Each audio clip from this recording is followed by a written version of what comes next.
Hello, I'm Mobsy, and I just got into GPS sailing about 5 years ago, and the tools that I use are KA72 and GPS Teams Challenge. I saw in there that the top ranked hour guy is Brad Anderson, and that's a world record, and it's 12 years old, and I just reached out to the guy and he gave me an awesome chat. So here it is, followed by a bit of a cheesy intro. I hope you enjoy. GPS is nuts. Yeah!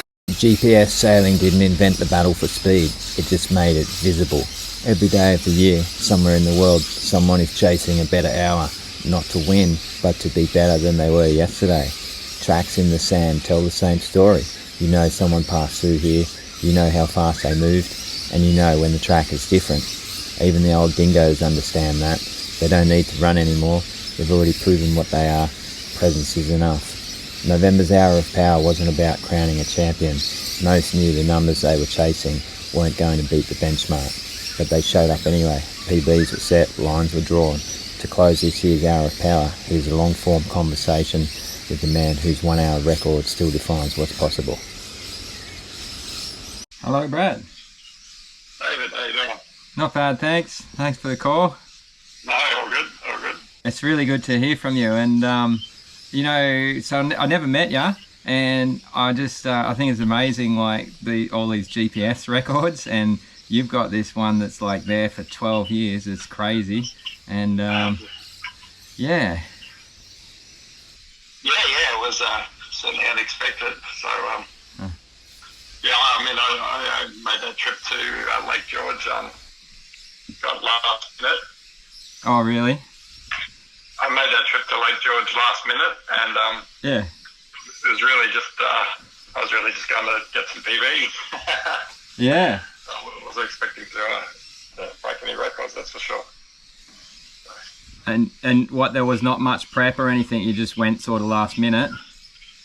Yeah, so like I'd seen the year before the guys that you know, I sort of held the nautical mile record for a while up at Burham Heads, and then I saw like the guys in like, I think it was 2012, they went to Lake George, just smashed that. They were doing, I think they, the Tony, I forget his name now, Tony Wright, I think it is.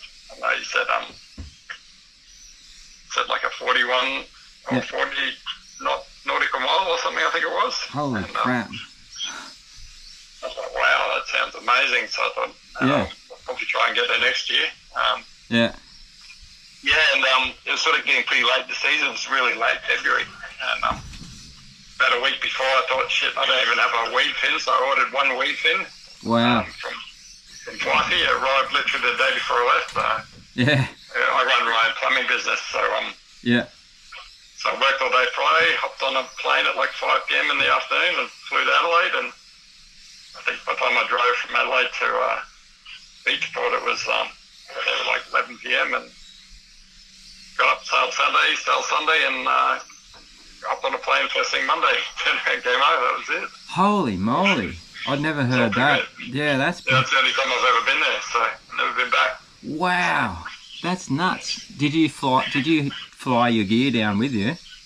Yes, I took 2 boards. I had, I think, a Fanatic 51 speedboard. Yeah. And a Fanatic 45 speedboard. So actually, the 45, I only sailed the 45 on the Sunday afternoon after I did the record. Yeah. And I never had a weed fin. I just had a standard fin, so I couldn't really get into the flat water. I had to stay quite out. Was that when you did the record on that, or? No, that was just my top speed. I think at 47 or something. I think. Oh yeah, that's right. Yeah, I just did with a regular fin. Just I couldn't really get into the flat water, into the weed bits. I had to stay out wide for that.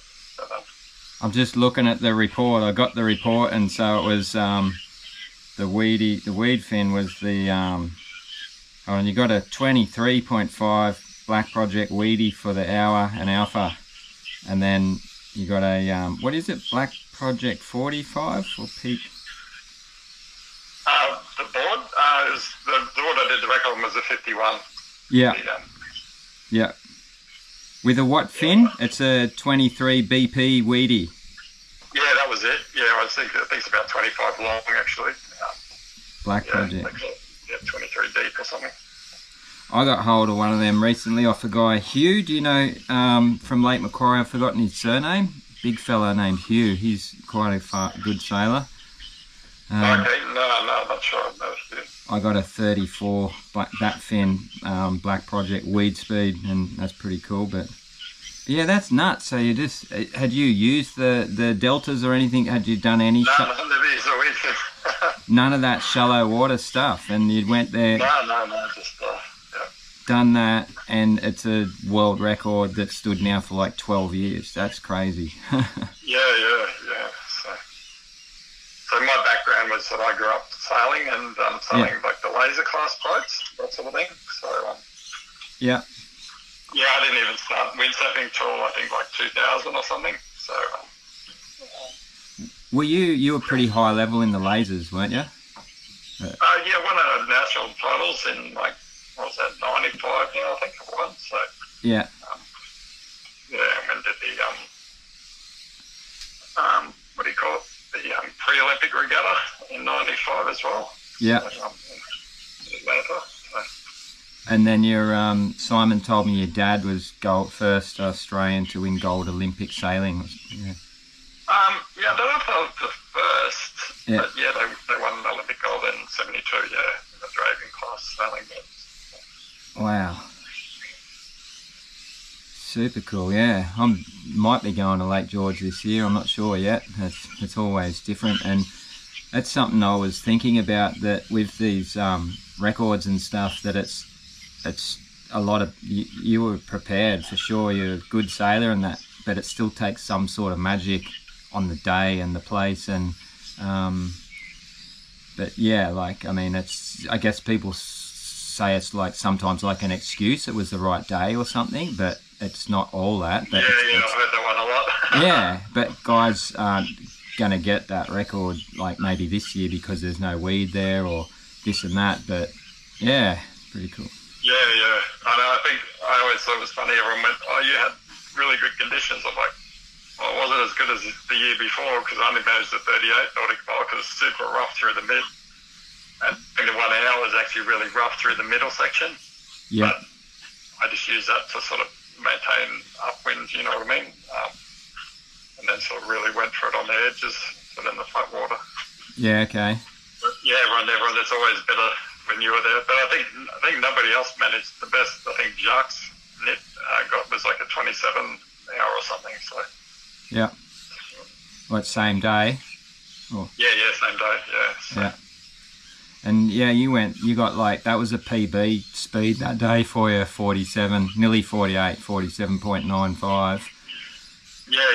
Well, living in Brisbane, we don't really get the wind or the flat water, you know, sort of really go for those sort of speeds. That's pretty nuts speed. I think like Byron got the record there now, I think, which is 48 on some ugly nor'wester, and that's super up there as well. Yeah. So you would have had the record for quite a while for top speed too, I guess, but that's... Yeah, probably. I don't really follow it much anymore. I haven't really looked at GPS Team Challenge for a while now. But, yeah. I don't know if anyone does like me. I just froth out on it. No. Well, I was exactly like you know, 12 years ago, you know, I loved it. I was chasing the numbers all the time and looking to see what it got and stuff. So. It's super interesting to me, and I like how, I guess, so I know you're not sailing now because you're sick, and but it's like people's numbers stay with them forever. It's really interesting to me. You get these sort of set of numbers, and it's kind of it's a status sort of thing that just doesn't get erased or go away, and I think your case there is a pretty cool example that people have been trying to beat it for all these years. And how long since you've been able to sail?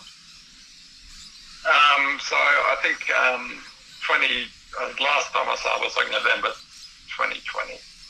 Oh wow! So I went and did the Salem National Titles in 2018, which I won. Oh yeah. And then I was getting ready to preparing to go back in 2019, and I was working with a personal trainer. Yeah. Literally overnight, I went from being able to do like 10 to 12 pull-ups to doing 4. Wow. I couldn't really understand. That was like April in 2019, and I didn't really know why. And anyway, I just persisted, and I really struggled jibing, and with the wind strength in 2019, I still managed third, but I was really noticing I was losing strength in my upper back. Yeah. Then it was sort of around middle 2020, I guess, that I had like a finger, I couldn't operate one of my fingers, and went to a neurologist and all this, and so diagnosed with motor neuron disease, unfortunately. So wow. No history of it in our family or anything, just sporadically appeared somehow, and so I've got what they call the player limb version, so it affects my upper arms first. So okay. I'm at the point now where like walking's kind of hard and that sort of stuff. So I was still working. I only closed my business down 2 years ago, and it's not working. So don't know what to say about that. It's just I know it's shit. No matter which way you look at it, and certainly unexpected. So something you don't see coming in life, that's for sure. What, sorry? Something you don't expect in life, you know what I mean? So I was always young and felt young and was always strong and fit, and 2019, 2020, you're going like just sailing hard, and then bang. Crazy. But that's the story. So you're fully hooked on the GPS bug. You got the GPS bug by the sound of it? I think so. Yeah, I like so I can't I feel like I can't go that fast because I'm light, and you know how they say once the data drops, the bullshit stops. But no, I like the stories and all that about it, and I just like the communities that I'm seeing, like going to spots and yourself talking to me. It's super awesome. Like it's just I like it. And GPS is, I guess, like I said, it's such a cool sort of representation of like it's a thing that you can achieve in sailing, like these sets of numbers, and I think they're super cool. But I mean, I was really lucky.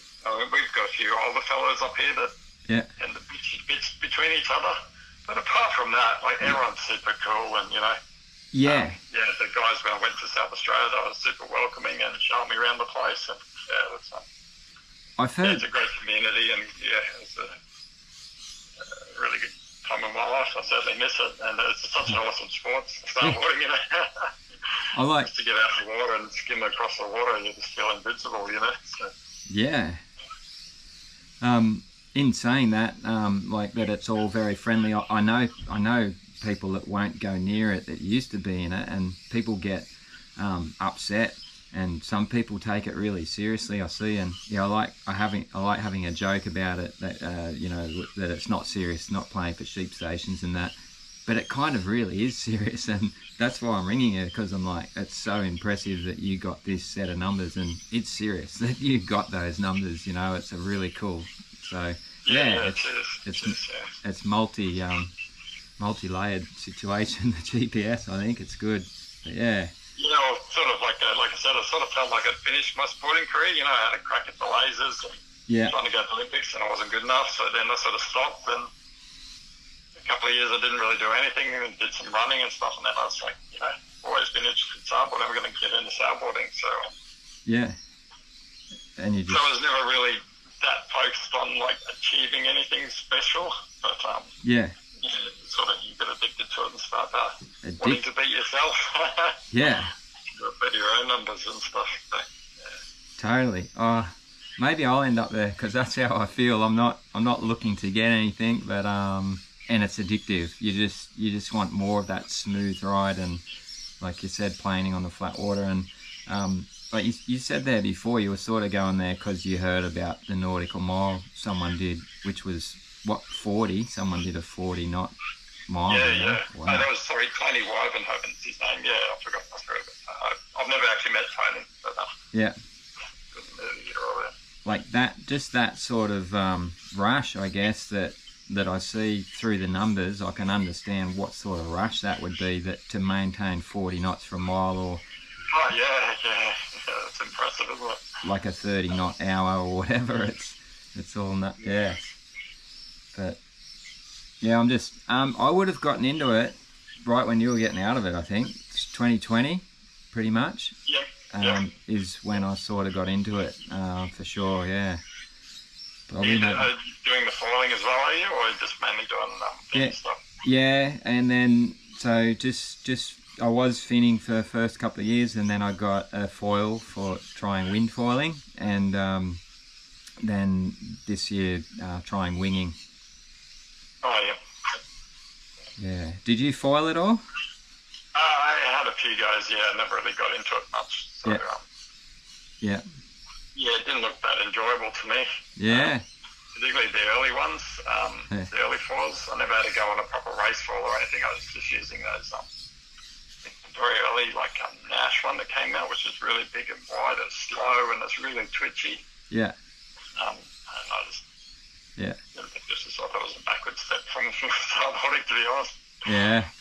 It's kind of cool, something new to learn, but yeah, I wasn't really willing to put the time into it. I was happy doing what I was doing. So. I felt the same. Like when I was looking at it before I did it, I thought it doesn't look good. It doesn't look exciting, and I said to myself, I'm never doing that. Like I saw wind foiling the boards above the water. I thought that looks stupid. Why have you got this board hovering? And then winging, they just never looked good. But it's actually interesting what we were talking about, GPS and the people that are in it and that. And Dizzy, King Dinger Dizzy, I call him, he's now just going on the wing and like putting GPS numbers of 30 knots top speed and like good on him. Big hours and stuff. And I thought, wow, it sort of made me want to try it for that reason, like light wind days, to just do more distance and that. But yeah, no, I'm keen on pushing it on the wing now, I think. Yeah. Yeah, no, good on you, yeah. No, all my mates are into it now, like Pipey and everyone up here's into it. They love it. So they only snowboard when it's really windy these days, apparently. Yeah. Yeah. Even when they go to Maui, apparently all they do is wing. So. Yeah. It's. I think that there's a whole new dimension for it out there, and I was coming from surfing really before windsurfing, and there's so many places that you could surf on those things. And even here, I think it opens up at Hawk's Nest. Sailing the bay is the prime water. Did you ever come to Hawk's Nest at all for sailing? No. Yeah. I know what you're talking about. My uncle lives in Pittwater, so. Jimmy's flat water, but we could sail the ocean side really, and certain winds and that, but you got the shore break, so I'm a bit hesitant windsurfing there. But I think wing foiling, I would chuck it in anywhere sort of for a go, so probably heaps of spots. But Very good. So, and I asked, talking about Dizzy, I saw he runs your fins, maybe I think they're your old fins, the Sontag. And okay. He ended up with them, did he? Yeah. He just did a post the other day from Yamba, and said someone mentioned it, 31 Sontag, and someone said that's a small board that's a small fin for that board, and he said, it's a B-rad fin, and ran with much respect. So it's pretty cool. And okay. But yeah, I asked him, I said, any questions for Brad? And he said, why did you have some strategy on you did figure of eights, so you were just in the flat water there at Lake George. Well, you really could. So it's hard to explain if you haven't been there. There's this little island sort of down the bottom there. Yeah. Sort of in the middle of the lake. So I was trying to stay up. I didn't want to get too down because it gets quite shallow when you get between the island and the shore. Yeah. So I really didn't have a lot of ground to lose downwind. So I was sort of bearing off in the flat spots, but then really had to concentrate on holding Yeah, so it was like figure eight style sailing, yeah, just to maintain position so I didn't lose too much ground downwind because I was running out of water basically. Oh, it was pretty shallow, hey? Yeah. I think a couple of times I jibed and actually I'd gone a bit too close in, was sort of rocky around the island there, and I was bumping the fin on the rocks. You could feel like sort of bouncing on the gravelly bits. Shit. So, yeah. I've got the picture of it actually, and yeah, but there's other years like where people have done good hours where they've just covered the whole lake, and it looks like they start sort of up the top and kind of work their way down over the hour, so they're going right across the lake. Yeah, that's right. Caleb from Tasmania. Yeah. He's a good sailor, yeah, and he's been there a few times, and he start right up and end up in the main lake, apparently by the time they finish. But, oh, wow. I didn't have that luxury because, yeah, you literally couldn't sail across the sea. It's almost dried out across that section. So, yeah. Yeah. That's pretty wild to think too that was your first time on that sort of fin, and you're scraping the bottom and just kept going. 40 something. I know, almost felt like I was going to pull over the front at one point because I was going through the jibe, and just as I was coming out, I just felt it just grind on the bottom a little bit. But yeah, I managed to keep it together. So. It must have blown your mind that flat water after Wellington or up there, but that was super flat water, yeah? Yeah, it's so easy to me because we get like sections of flat water, but most of the time you're punching through pretty decent chop in the bay here. So yeah. So yeah, I mean, it was super fun. That flat water feeling is awesome. You know, that's what we all live for. And, yeah. To me, it was super easy. I think I did 200 k's that day of sailing. Yeah. I was completely wrecked by the end of the weekend. I wasn't even worried about it. I didn't even care, you know. I mean, Dr. Cam came and grabbed my card, but I was like, I'm just going for a shower, mate. Like, a shower and a can of Bundy and rum, and the other ones that told me that I'd actually downloaded my own stuff. I tell you. Huh. What Dr. Cam grabbed for you, sorry? I grabbed my SD card out of my GPS, yeah. So yeah. Huh. And what, he saw it, so he downloaded it? He had his computer there. I didn't even have a laptop there or anything, so he had his laptop, and and then because Andrew Daff was there at the same time. Yeah. So he was the one that said to me, "You need to apply. Send this to me and actually apply for the world record," sort of thing. So yeah. Yes, I sent it to him, and he did all the process really, and GPS sent me just a little certificate or whatever, you know, so that you'd set it. So yeah, if he wasn't there, I probably wouldn't have bothered sending it all through. I was just happy to get PB, to be honest. Yeah, it's pretty cool. It's cool that it stood that long. That's incredible that it stood that long. Cause I know. I think the guy in Jacques, what's his last name? Kint? Jacques Kint? No, the guy in the Netherlands. Vander Hood, I think it is. Yeah. Yeah, like I think he came really close, like within 0.3 or something, I think, of the record. Yeah. But and he did it in the Netherlands behind a rock wall. You know, they get phenomenally good conditions there. I was reading that one last night too, and I think he, I'm going to look at it now actually. I think he mentioned you actually. Something like, "Oh man, I couldn't mess with that Aussie." What did he say? The plan was to go to the curve and try and break the Dutch hour record. Was not even thinking of the world record, as the bar is raised high by Australian BRAD. On the curve, you have to jibe every 2k. Yeah, so he gives a pretty good story. On the beach, I decided to take the JP, but yeah, basically, he tried. He had a good crack at it. Oh, he's very, very close. Yeah, he's I think. Sorry, what is it? Yeah, like a fraction behind you. Yeah. Yep.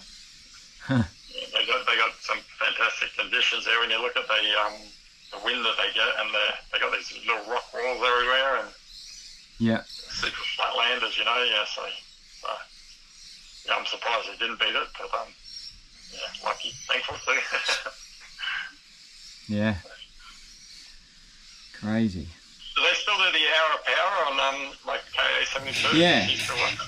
Yeah. Yeah, well that's what, so that's, I was talking about you on there, and that's why I thought I should sort of follow up and actually talk to you, and because I was mentioning you a bit on the first ones. Actually, I'm glad you just said that, because you reminded me that I wanted to say, talking about world champions and that, Taddy Franz replied to me and said, I said, man, there's an hour GPS contest. You guys should go in it. The current record is 30 knots for an hour. And he replied and said, what are you talking about? It's 30 knots for an hour? And he's like, I'm not messing with that, man. No.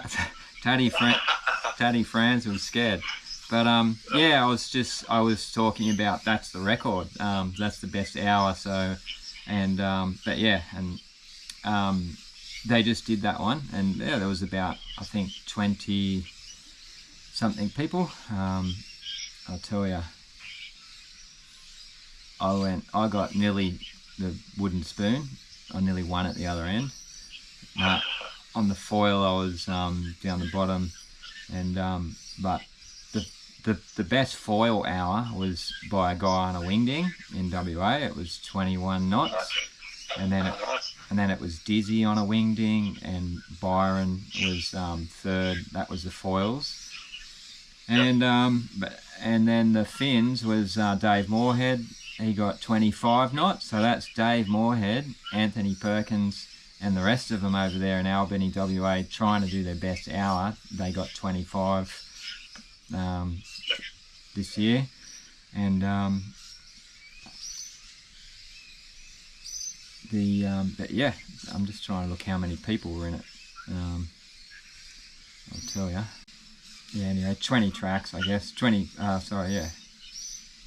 Yeah. 20 people, but yeah. Yeah. I used to enjoy that. I looked forward to it, but I was also glad when I was over, because I always used to try and sail as much as I could Yeah. for that event, and yeah, you know, the hours can be pretty tiring, so This super do a hard. couple of those each week, you're pretty, on top of your normal workload, you're pretty wrecked. So, Yeah. No, it's very hard, I think, to get like a 10 knot hour. But yeah, the best one I've got was at Lake George. It was 17 knots, but I think your average spot for an average sailor to get 15 knots is hard, and yeah. Yeah, I know, what can go wrong in an hour? Yeah. Like, I tell you how many I've attempted and like stacked it halfway through, or caught the rail pushing too hard and catapulted and broken the boom or harness line or something. So I think I heard Byron say this once. He said something like the hour is the sort of really the king of GPS in a way, in that, or if you've got the best hour, you've kind of got the best everything, don't you? You've got top speed, the mile, you know, jibes and everything. Yeah, that's right. There's no hiding. You have to be good at jibing. You have to be good at everything, you know. Yeah, that's right. So, Yeah. But it's a tough gig. yeah. But yeah, it's super hard. And what's the weather like down there today? Are you going to get out today, or? No, it's a wacky season. It's different every day. Yeah, it went really cold, and it's hot and cold, but I don't think I'm getting out today, but I'm packing to go to Budgie, and hopefully, yeah, just always trying to get the bloody gear ready, fit this fin and that fin, but yeah, hopefully going down to Budgie on the weekend, because very good. the fella there, old Pete, got a sail sitting there for me. I've got to go down and get it. Got a used sail.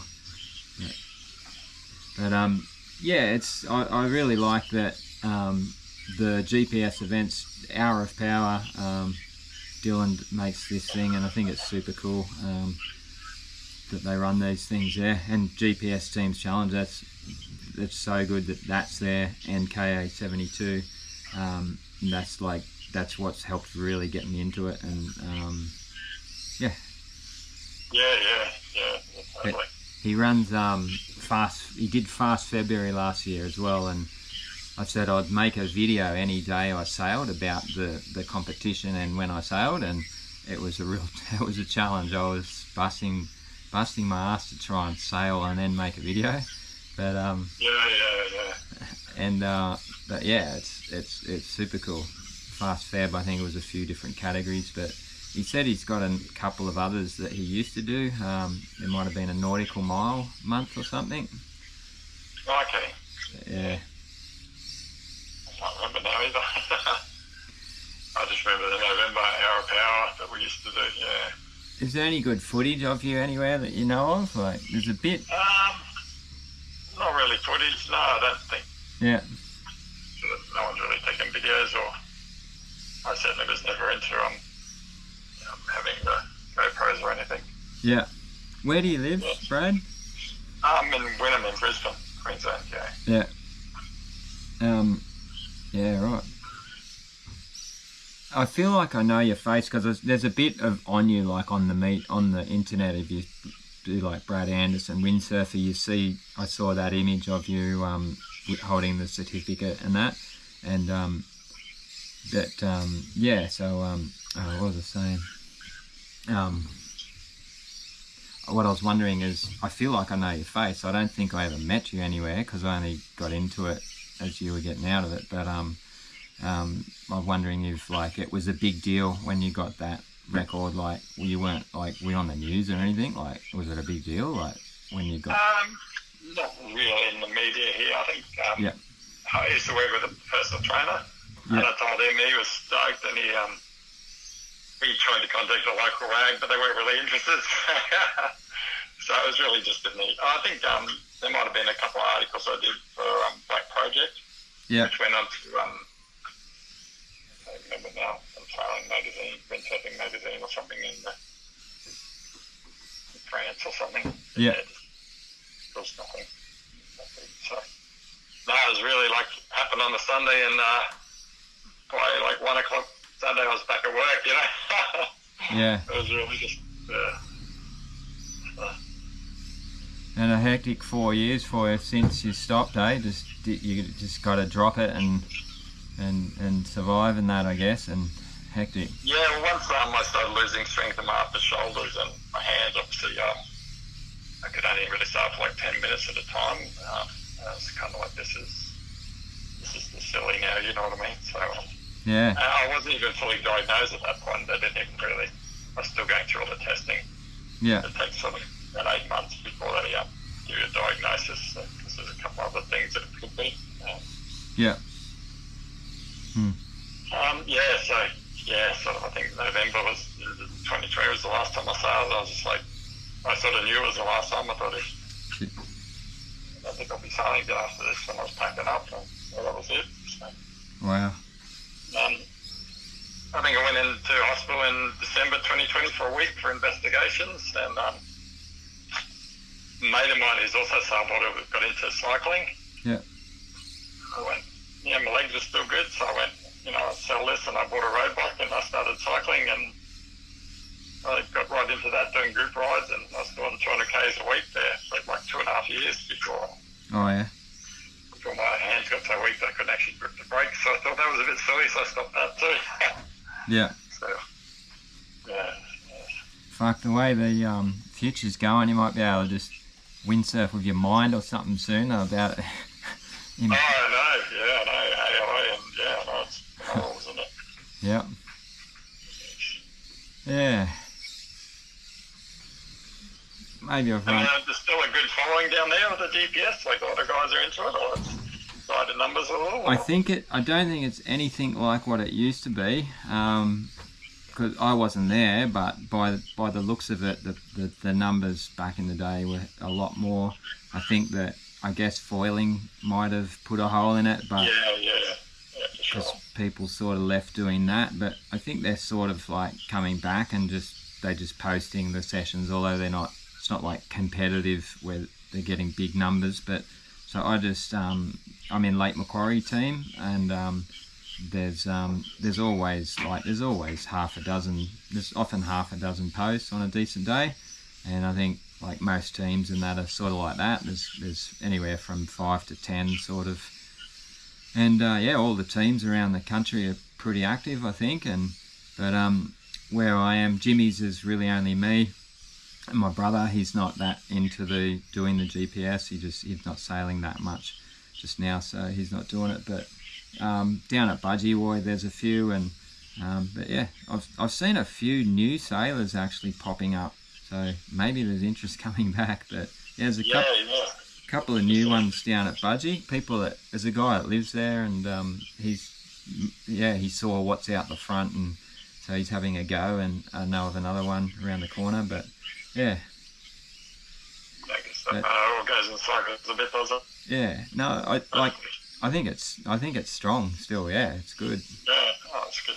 Yeah. And I think it's also kind of trending. I think a bit in windsurfing, in that like Windsurf TV, Ben Prophet's talking about it. They're sort of talking about speed and that again a bit, and yeah.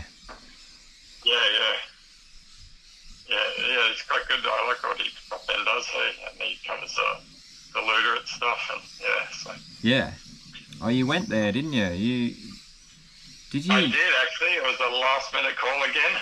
Yeah. The same year, it all happened in 2013. So, literally halfway through the year, Pikey, I'm good mates with Simon, and yeah. We were chatting, and I can't remember the guy that does the designing for the Fanatic boards. Anyway, Simon had a direct link to him. It wasn't Patrick, no. Abby and somebody. Yeah. Who's that now? Anyway, we were able to chat to him and stuff, and I got a custom board made. I only took the one board. Yeah. Like a 41, I think it was. And I had a little bit of input into what I thought I wanted, and he was pretty cool with that and added his stuff, so I got a custom board, and took 3 sails on one board and went for 2 weeks. And, wow. Unfortunately, didn't really get the wins when I was there. So, yeah. on the last day of competition, we sailed. I finished second to Antoine Albo. Wow. Huh. I led most of the day. Yeah. And he had his own girlfriend there with his own van. Yeah. So he was doing twice the runs I was doing. I had to wait for the trailer. Yeah. So you have to wait till about 5 guys come down, and they load up the trailer and they take it back to the top of the course. Because Anton was running down, chucking Sid in the back of his van and getting straight back to the top of the course. So he's doing I might have done 5 runs that day, and he would have done 12, I reckon. So, he got me because I think he had more opportunities to get a good gust on the way down. But he's a phenomenal guy. Phenomenal sailor. Antoine had the girlfriend in the van there, so he got you. Yeah. Didn't want to wait for the trailer. He was he'd been there a couple of years beforehand as well. So. Huh. Oh well, fair call, isn't it? It's like people saying they get it at Lake George because it's flat, but they got it. They went there. Yeah. So, you needed. I think I had a 5.9, a 5.5, and a 5.1. I never used a 5.9 the whole time I was there. So. Yeah. It looks intense. It looks like, I was just talking to someone the other day. Your average sailor wouldn't really do it, because if you're right next to that wall, and anything goes wrong, you can't make a mistake and go into the wall. But, yeah, it's not as scary as you think. I thought that too. But if you're doing lots of speed runs down a bank anyway, and you're going pretty close to the shore, yeah, you kind of get used to it. It's wide enough that if you're going to go over the front, you usually get 5 runs forward anyway, and you're sort of skidding across the water. You might hit the mud on the other side, but it's yeah. Well, then I think you'd have knocked off a bit of speed anyway. So did you? How shallow it is, and you could potentially break a neck or something. I guess that's probably the scariest bit. It is shallow as well, yeah. Yeah. Did you get a PB there? Is your PB 47 at Lake George? I think it's Lake George. I can't remember now, to be honest. Yeah. Huh. So I think I got close. I think I might have my 5x10 might be at Luderitz. Yeah. But and what did you do at Wello? Did you get a good speed at Wello? Yeah, I think I got around nearly 47 or something, maybe. I don't know. Oh, at Wello, 47. Yeah, there was a cyclone.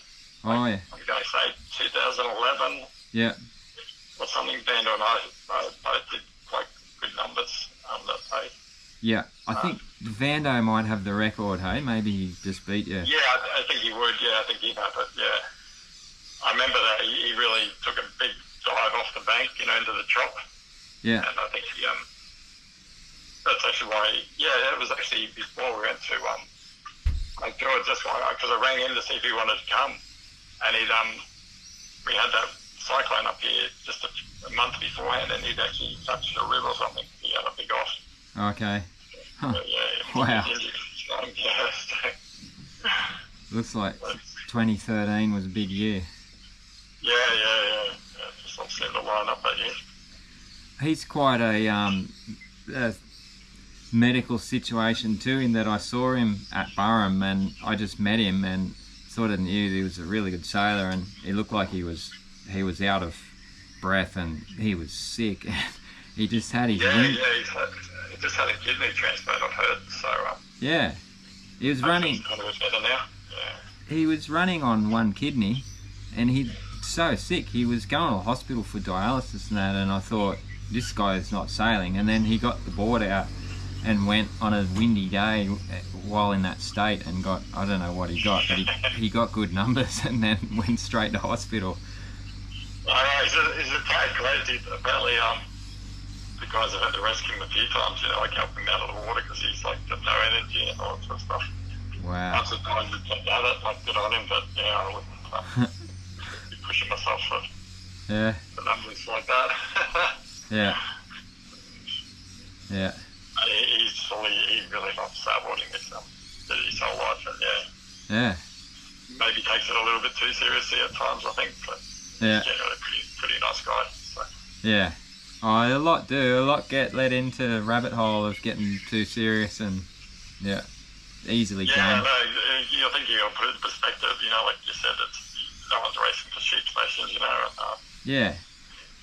There's no big rewards at the end, really, it's just a bit of personal glory, that's about it. Yeah. And it's just with yourself. That's guys remind me that, there's always don't compare, and because, well, there's a whole lot out there that are not as fast as you. That's so. Yeah, that's right. And it is score conditions based, really. Like, you're going to get your best day numbers on the days when the conditions are ideal, It's just. Yeah. Yeah. If you're prepared to go chasing the conditions, like going to Lake George or Sandy Point or wherever you'll get the day, you get your PB sooner or later. So. Yeah.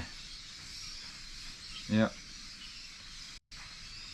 And Byron's still into it. He's still mad and keen, is he? Yeah, he is. Yeah. Oh, that's good. Yeah, he's heaps good. Seeing him sail is incredible. I watched him at Budgie, and it's just incredible. So smooth, and I think he's mostly foiling. And again, if he's going out, he's going 30 knots pretty much, or 27. But the foils that he's riding, and Barone and some of the other top guys on the foils, they're just they're fast. Yeah. Yeah. And do they do much racing down there anymore? Yeah. Well, that's good you asked that. That's that just happened, and it was super cool. So I've got Jimmy's was really popular in the Formula days. They had like state formula, and there was 3 world champ guys here. Don't know their names, but from overseas, world champ formula guys were coming, and it's a really big community. And basically the council stuffed up the parking, changed the parking situation. There was some informal parking under some trees and that, and everyone relied on that area to get in there, and then that went, and the whole community went, and then now there's only like a few of us, a handful. So it pretty much died here, and I guess just maybe I helped getting back into it, and posting GPS helped remind people that it's a good spot. That's what I was like to think anyway. I helped bring it back, but anyway, they came back. They've come back and made the effort to do a race here again this year. They did one, and last year they didn't really get the weather, but this year they got a really good nor'east, and it was super good. It was crazy, yeah, all kinds of levels of people, and good racing just right through the pack, and yeah, it was incredible. I've got to work on a video I'm trying to do of that too, but yeah, it's really good. I think racing is something else, so it's just, yeah, it's something else. It's really crazy. A lot of fun. And do you see Gray Morris around at all, or not really? Or? Yeah, well, I don't know him, but I met him here, yeah, and he comes here with his family on holidays at the end of the year, I think, and seen him a couple of years, and he was wing foiling out here, and it looked pretty incredible. And yeah, his dad Brett was out there windsurfing. Yeah, I met Brett and Gray in 2018. They came to Green Island, and yeah, super impressed what Gray's managed to do since. Yeah, it's phenomenal. Yeah. I met Dr. Cam actually out at Green Island, and that would have been like 2020 probably. I think that this is sort of how I got into the GPS. This is how I got into the GPS, but what happened was Dr. Cam had a 92 wide JPSLW board for sale. Yep. That was my first board, basically. Oh no, I had a longboard, an RS1 race board, so I had that for a year, and I was learning on that, and my brother's sort of mentoring me into it here, and he's saying you need really big stuff here to go in the flat water up near the beach to get through the lulls. There's holes in the wind from the sand dunes. So anyway, I see at Cairns there's this SLW, and we're going up there anyway on holidays with the missus, and so I get in touch, and I'm going to get the board, and I ask him, where do you guys sail up there? And he says, oh well, I sail at Green Island. I'm like, oh well, I'll come and sail out there when I'm up there. And he says, oh yeah, you need like a short fin and stuff, mate. You can't use that big fin there.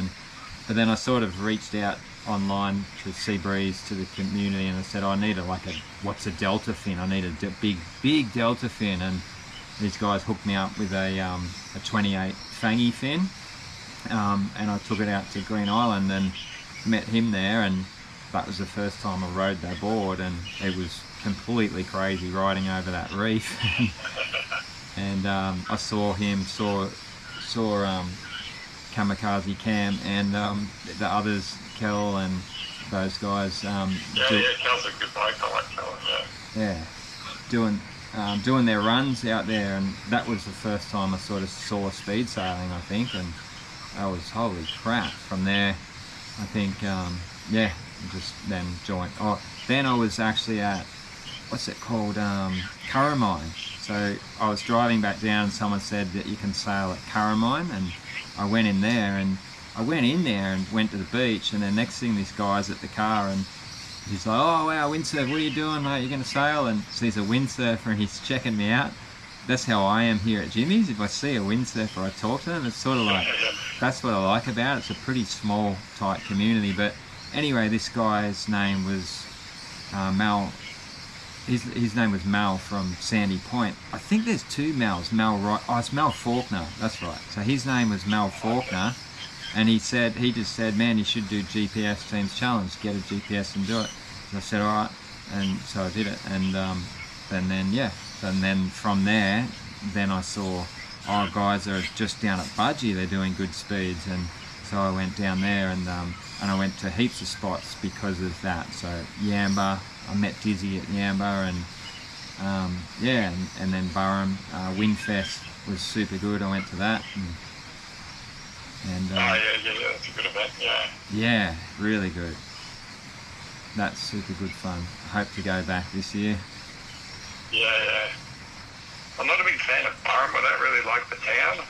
Yeah. But the sandbar is the best thing about that place. Yeah. It's phenomenal. It's a great spot. I've been up plenty of times. Yeah, it's a bit quiet. It's kind of like this town, actually. There's not a lot happening. If you sort of want some special town stuff, it's not here either. It's same up there. It's a bit sleepy. It's a bit of retirement sort of town, isn't it? But yeah. Yeah, I mean, it's fine. It's great to go there. Yeah. Totally. We got rain here now. What's that, sorry? We got rain here now. Oh, okay. Yeah. Do you pay much attention to the weather like you would when you were sailing, or not? Yeah. Usually I still look at sea breeze and stuff here to get to see what's happening. See if there's a southeast change coming through, like cool change or something, or still get like itchy fingers when you see the big northeast coming. Yeah. So, yeah, it's what it is. So, no, I don't really follow the GPS team challenge anymore. I just, now that I can't do it, I kind of like don't really want to know what I'm missing either. So, yeah, I don't really watch it that much anymore. But I still got heaps of mates. I had two actually just come around yesterday for a chat and stuff, and sailboarders and stuff. Oh yeah, cool. Yeah, so I keep on top of what's going on, and they give me all the gossip and who's doing what and who's almost chopped their leg off and who hit the turtle, and Who's hit a turtle? I hit a turtle down here, but it's been this time of year. I think this year there's been plenty of them in the bay. Oh yeah. Yes, no, I miss those days. Occasionally we'd only get we only worked once or twice a year, Yeah. So the one day that did, you just take the day off work and you go, because it doesn't come around that often, and all those guys would be great day, just trying to be going up to Barham for the day and stuff. Yeah. Really fun day, so. And now that I can't sail, looking back, you don't regret taking the days off to do that sort of thing, like it was good memories and good fun days, Yeah, it's interesting that when you think you can do it again, you go, fuck, was it worth it? Like, did I really need to do that? But later, if you can't do it again, then you think that, Yeah, I remember lying in bed, like I was too busy with work to even take days off, and lying in bed, I was doing the right thing, should have let it go, because it's an 8-hour round trip, like 4 hours up, 4 hours back, sort of thing in the car, so. Yeah. But looking back now, you don't regret, Yeah. So taking the time off and doing that. So. Yeah. I remember those days. I certainly don't remember the working days. You know what I mean? So. Yeah. Got to get it while we can. That's right. Yeah. What are you up to today? Not a great deal. I have a carer comes at lunchtime. They helps make me lunch. Kids are all finished school now, so not really sure what's going on around the house today. So see. Breakfast room, a bit of pay a few bills, all that sort of garbage. Yeah. Where at it? You got a pool there, or? Yeah, I got a pool line there. So that's really my exercise now. So can't really walk very far, so I just spend a bit of time in the pool jogging and swimming around, so quite enjoy getting in the pool each day. Yeah. Cool. But just waiting for everyone to finish. We're jumping on a cruise next week, so it's a 4-day cruise up to Early Beach. Oh yeah.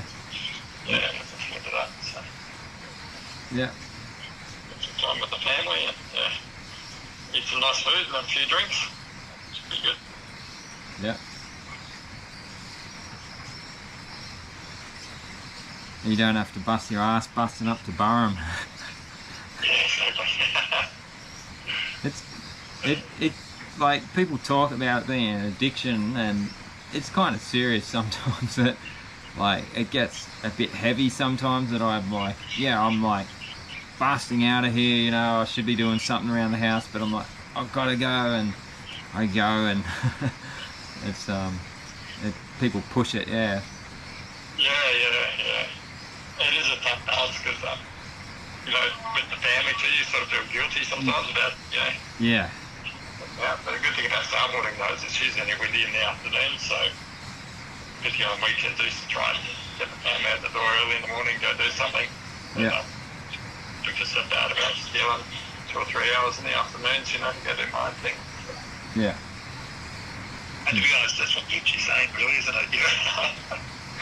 it's about therapy, really, in some ways. So. Yeah. Yeah, no, I think it's really good for just life. Like, I think I get like a lot of confidence out of it. Yeah, I thought that I'd never be able to do it. Like just jibing, I thought that's, I don't know, just different sort of athletic people are doing that shit, and I just kept chipping away at it. And again, everyone's very supportive, and kept chipping away at it, and I just can do it now pretty much on the right day. I think like I was saying before, it's sort of about the day, and I just had a day here recently of jibes. So it was a really good day for jibing, and got heaps of them, so that was good. Oh, very good. Yeah. Yeah, it's all just practice, isn't it? Yeah, I hate to think how many hours I spend on the water, but... Is your gear all gone? If you got rid of all your gear? Yes, I sold everything pretty much straight away. Luckily I did, because the sort of demand for it sort of dropped off. It did, yeah. You could easily get stuck. I got pretty good money for all my gear. So. Yeah. I'm sure it's like Dizzy said too in one of his posts, it's well respected out there wherever it is. Yeah. I've actually got his old board. I got Dizzy's old carbonate board. Yeah. Oh, okay. Yep. Which was super nice of him to sort of part with. I don't think he needed to part with it or anything, and he was keen to see me progress, so he said, he made me an offer I couldn't refuse. He said, I got this board for sale. I'm like, oh wow. And he said, all right, now you're doing 30 knots. Yeah, I had a carbonate for a while there. They're a good board, yeah. Yeah. They're really nice to drive, I find, the carbonates, yeah. Yeah. Really nice rails and stuff. Yeah. That's good.